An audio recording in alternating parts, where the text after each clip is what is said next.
Today we're making a small batch 3-flour sourdough, rye for depth, whole wheat for nuttiness, and white bread flour for strength.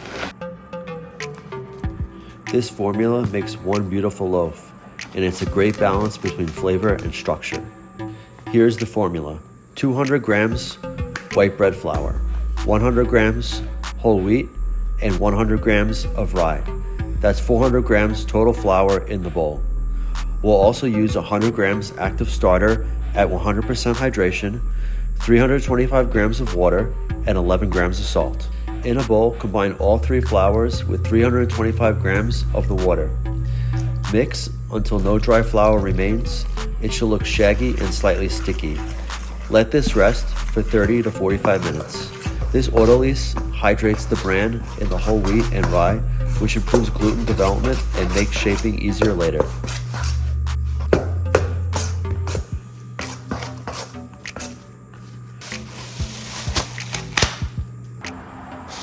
Now add 11 grams of salt. Add 100 grams of the active bubbly starter. Because the starter contains 50 grams of flour and 50 grams of water, the true hydration of this dough is about 76%. So it'll feel slightly soft, but very manageable. Now that we added the starter and the salt, we need to incorporate it very well into the dough. I knead this into the dough for around 1 to 2 minutes.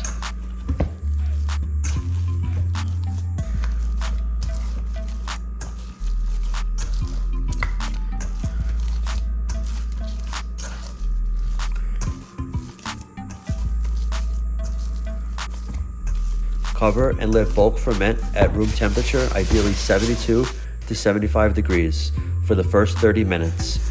It's important to always wet your hands before touching a high hydration dough. If you do this, you are less likely to get dough to stick all over your hands, and it will be much easier to manage.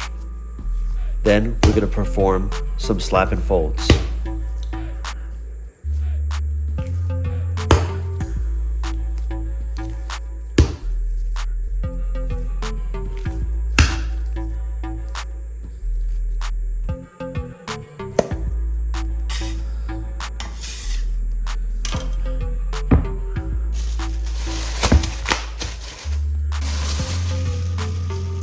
After another 30-minute rest, we're going to perform another slap and fold.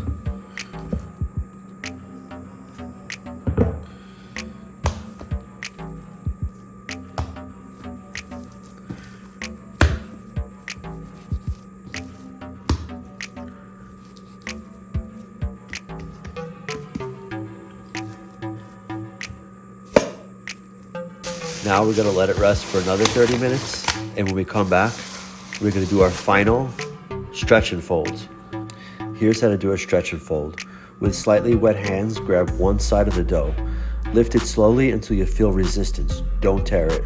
Then fold it over to the opposite side. Rotate the bowl a quarter turn and repeat. Do this 4 times. That's 1 set of stretch and folds.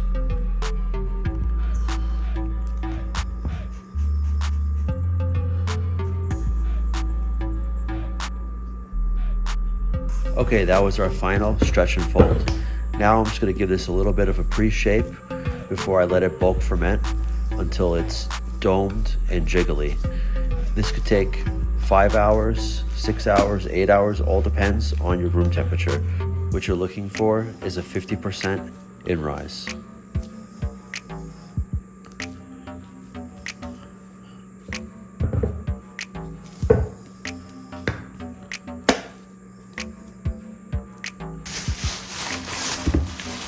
As you can see here, my dough has risen about 50% and has slightly domed on the top. Now I'm going to turn it out and start the pre-shaping process. Now it's time to wet your hands slightly. That way the dough won't stick when you're pre-shaping. You can alternatively flour the surface, but I don't like adding any extra flour to my hydration levels, so I just wet my hands. First, we're going to fold the dough in half, and then fold it in half again, and then roll and tuck it in like you're rolling up a burrito.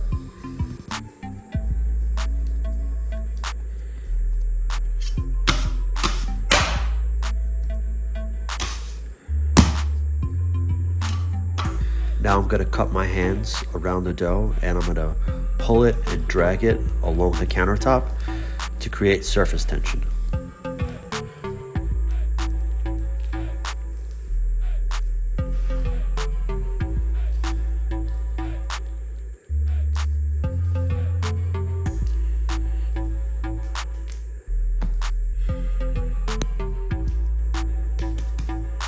Now I'm gonna lightly flour the dough and we're gonna let it rest for around 15 minutes before we do the final shaping.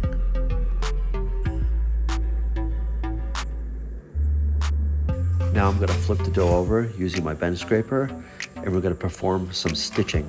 So we're gonna crisscross around 3 to 4 times to seal up the dough to give it even more surface tension. And then roll it up like a burrito again and then seal the sides. Let's talk about cold proofing because this is where a lot of the flavor and structure develop. Cold proofing simply means fermenting your shaped dough in the refrigerator, typically between 34 and 40 degrees Fahrenheit. At these temperatures, fermentation doesn't stop, it slows way down. The yeast activity decreases significantly, but the bacteria in your sourdough culture continue working just more gradually. It also deepens flavor. Organic acids develop more fully, which gives you that balanced sourness, not sharp or harsh, but layered and complex. It also improves structure during the cold rest. The gluten network firms up. The dough becomes easier to score and you get a cleaner expansion in the oven. Now we're gonna flip over our bread, turn it out onto a parchment lined paper.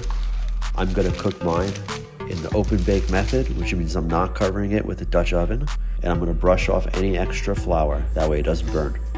For this loaf, score about a 1/2 inch deep. If you want a dramatic ear, hold your blade at about a 30-degree angle, not straight down. This is my favorite part.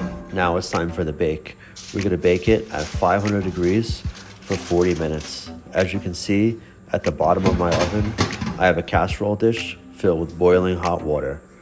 Make sure you preheat your oven for at least an hour and a half. The bread should sound hollow, be golden brown, be super crunchy on the outside, but still soft, light and airy on the inside.